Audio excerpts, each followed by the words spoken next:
When the Irish Parliament met on the 15th of January 1800, the government was confident in its numbers.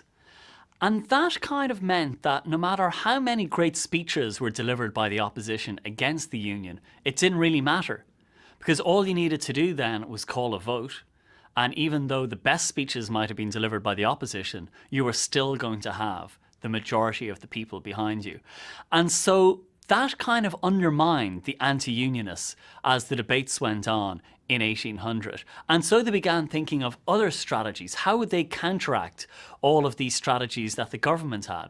The government had all of this slush fund for bribery at its disposal. Well, the opposition considered setting up their own fund, and Lord Downshire, a proprietor who was against the union, ended up collecting, it was estimated, £100,000, which could be used to offer bribes to people to switch back and oppose the union.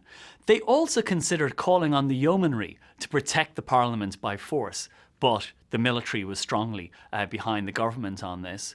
One option that they considered was that they would set up a duelling club, and that they would challenge some of the union MPs to a duel, and that way either wound them or kill them. And in either case, they wouldn't be able to attend and vote for the union, and that this would be a way of delaying things. And the MPs actually came to blows over who would get to fight a duel with Lord Castlereagh. And some thought that he was maybe too cold to be a good warrior, because that was Castlereagh's persona, this cold, fairly aloof political figure. Another strategy was that, well, maybe you could enlist popular support against the union. And this was where Catholic Ireland came into play. Have demonstrations, have petitions, have protests. Make it look like the people would rise up rather than see the Parliament abolished. But it was too late to get them on side. The work of Cornwallis and Castlereagh with the bishops and the priests had convinced Catholic Ireland, if not to support the union, at least to remain neutral.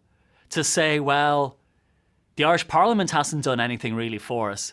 Maybe our interests will be better served within a British Parliament.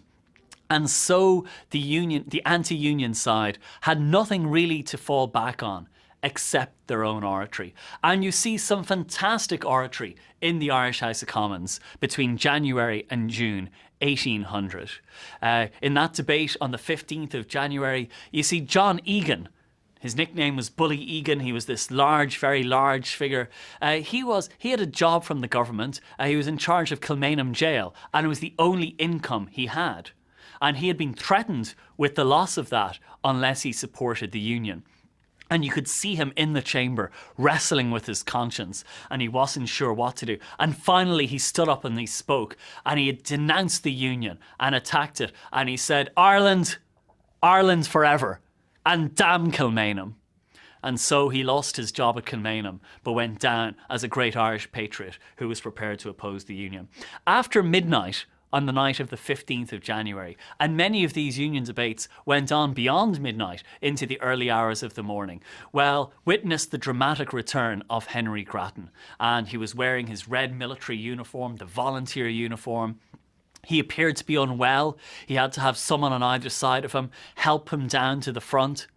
But as soon as they stepped away, he was given permission to speak. And he stood up and he spoke for 2 hours without notes. And it was another of his brilliant, passionate orations. And it led those on the government side to say he wasn't ill at all. He was just faking it.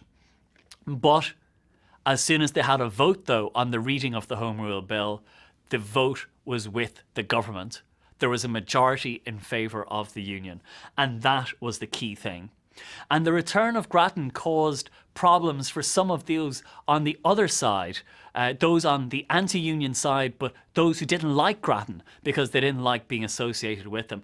And I think that raises an interesting point, because the union debate wasn't really a simple pro and anti-union divide. There were some on the pro-union side, people like Castlereagh, who supported the union because they wanted to bring in Catholic rights as well. But there were also those on the union side, like Lord Clare, the Lord Chancellor, who supported the union because they believed that it would block the door on the Catholics forever. They didn't know about the secret moves for emancipation, the negotiations with the bishops. They had been kept deliberately in the dark on those things. So there was a split there. Some did it because they thought this was better for the Catholics. Some did it because they thought it was better for the Protestant ascendancy. You have the same divide on the anti-union side. You have people like Henry Grattan, who opposed the union because they thought an Irish Parliament was the best thing for the Irish nation and would ultimately, in the long run, be the best thing for the Irish Catholics as well. But then you have others like John Foster, the Speaker of the Irish House of Commons, who had been a government supporter up until then and then went into opposition. He opposed the union because he was afraid that a union would open the door to the Catholics. So there were pro-Catholics on both sides. There were anti-Catholics on both sides. And that really wasn't the dividing line for the union debates. But as the debates went on, the momentum was really with the government. You had that heated debate between Isaac Corrie, the new Chancellor of the Exchequer, and Henry Grattan, and they fought a duel. You had furious speeches by Grattan, pretty much calling on the Irish to rise up. And we've looked at those before. And Castlereagh was so furious that he challenged Grattan to a duel afterwards. This was the speech of the 26th of May, 1800. And Grattan was so upset with Castlereagh, he accepted and wanted to fight a duel. And actually their friends intervened. And the reason why Grattan and Castlereagh backed down is that they assured Castlereagh that Grattan wasn't a traitor, and they assured Grattan that actually the government almost arrested Grattan in 1798, thinking that he had been a traitor, and that Castlereagh had been the person who had saved him back then. But it gives an indication of just how tense things were.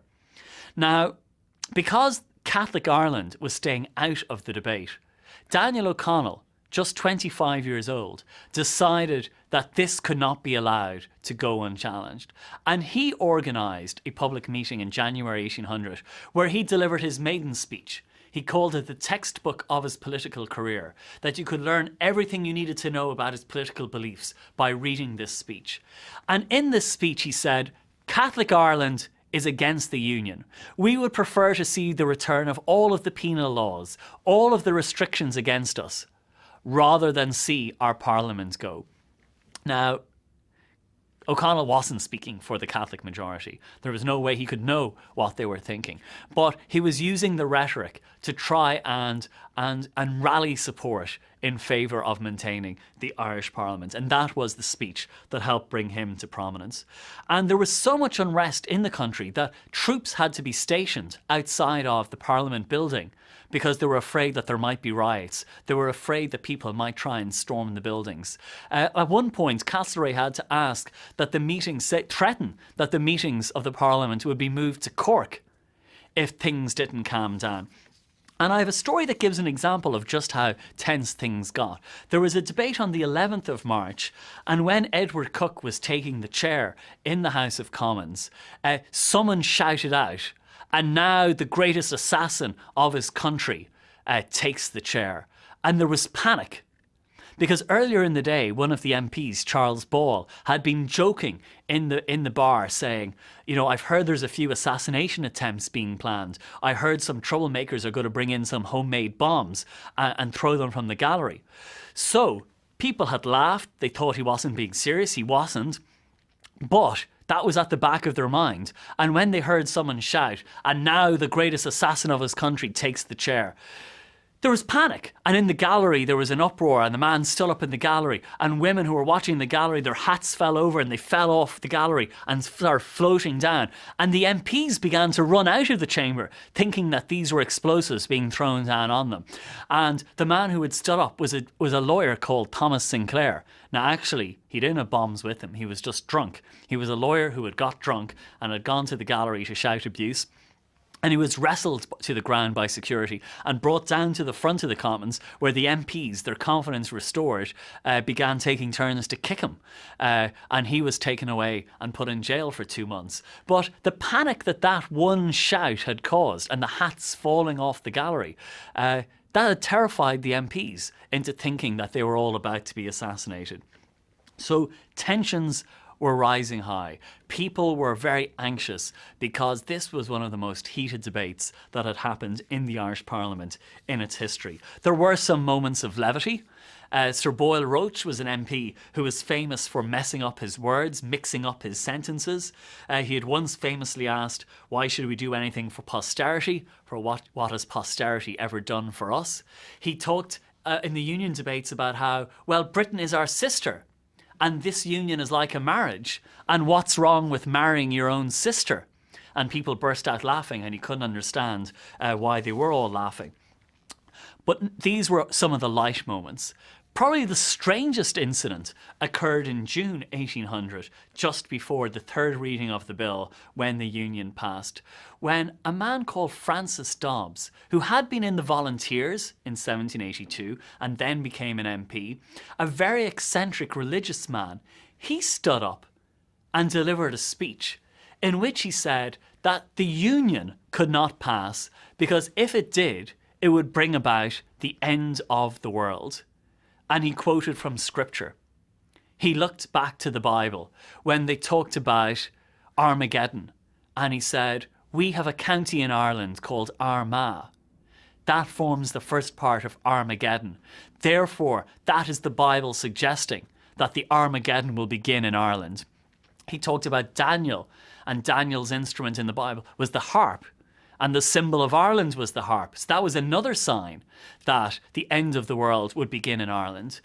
And he went through all of this biblical imagery as everyone looked at him in amazement, wondering if he was insane or if he was right or what was going on. And finally, he said, I would like to stop now, and I hope you will all join me in prayer. And he tried to lead the 300 MPs in a prayer to pray for guidance over what they should do. Now, Francis Dobbs later published a pamphlet with his account of his speech, and in his version, everyone joined him in the prayer, and they all joined together. But in the newspaper reports and in the official government reports, everyone just burst out laughing. They thought, who is this madman? Who is this crazy man? And he didn't get any respect whatsoever. But they were the few moments of levity in what was an intense set of debates. And the final reading of the bill took place on the 7th of June. And rather than see the union come into effect, rather than see it pass with a majority, the opposition MPs, led by Grattan, decided to walk out of the House in protest. They would rather leave, withdraw, rather than see this humiliation. And John Foster, the Speaker of the House, was forced to remain behind and sign it once the vote went through. And he signed it in disgust and then threw the bill down on the table. And Henry Grattan and his son later wrote about how at that moment Castlereagh had no God but his ambition. At that moment, the Irish Parliament had been signed out of existence. And that was the key moment in it. Now, the union wasn't to come into effect until the 1st of January 1801, but from that moment, and the union and the Parliament continued to meet with tidying up some bits of legislation. But the 7th of June 1800 was the moment the union passed. And Grattan talked about how they left the Parliament with their hearts breaking, many of them in tears, because they had failed to protect this Parliament. And the restoration of that Parliament was to become the driving force for the constitutional movement in the 19th century. Afterwards, though, the government suddenly found that all of these promises that they had made, well, they suddenly found that it was hard to honour them all, because they hadn't just offered jobs in Dublin Castle to people, and they haven't just offered pensions, they'd also offered some peerages, some titles of nobility. And the king, who they'd kept out of the loop for a lot of these discussions, he didn't know, for example, about Catholic emancipation. He suddenly was furious, saying, I don't want to make these people lords, I don't like these people aren't gentlemen. And so they were forced to backtrack on some of their promises and find them other things to offer them. And Edward Cook was in amazement. He said, they gave us a carte blanche. They gave us, in other words, a blank cheque to do whatever we wanted. What does carte blanche mean then, if we now have to backtrack on all of these? And Castlereagh and Cornwallis thought about resigning. And actually, the tension over the government reneging on some of these promises actually created incredible pressure on Castlereagh in the months ahead. He had a nervous breakdown in 1801, as it looked like everything that he worked for would be destroyed. It was also to bring about the downfall of William Pitt as the British Prime Minister. Having been in power for 17 years, it was Ireland that was to bring about the end of his premiership. And it was all because of the passing of the Union. It was all because of the methods that had been done to pass it. And the unexpected person who threatened to reveal everything was none other than the person of King George III.